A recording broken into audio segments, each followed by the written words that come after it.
पुरुषार्थ पुरुषार्थ प्राप्ति प्राप्ति अर्थे अर्थे मम मम मन मन ईप्सित ईप्सित मनोकामना मनोकामना સિદ્ધિ પ્રાપ્તિ અર્થે બીજો હમણાં તમે જે સમાચાર સંભળાવ્યા એ મનની અંદર બોલી જવાનું.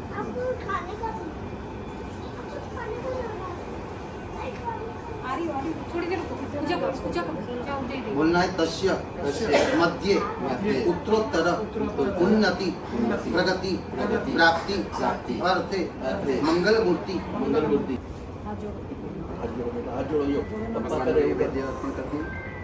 ओम मह ओम मह लंबोदरम नमस्तुभ्यं सतत कमोदक प्रिय निर्विघ्नं कुरु मे देव सर्वकार्येषु सर्वदा. भगवान को भोजन लगाइए. ओम प्राणाय स्वाहा अपानाय स्वाहा व्यानाय स्वाहा उदानाय स्वाहा समसमानाय स्वाहा. एक दफे जल का चम्मच छोड़ देना है. मध्य आचमनियम समर्पयामी. फरी भगवान ने भावथी जमाड़ो. लेफ्ट हैंड आंख આગળ જમણાથી ભગવાનને જમાડો.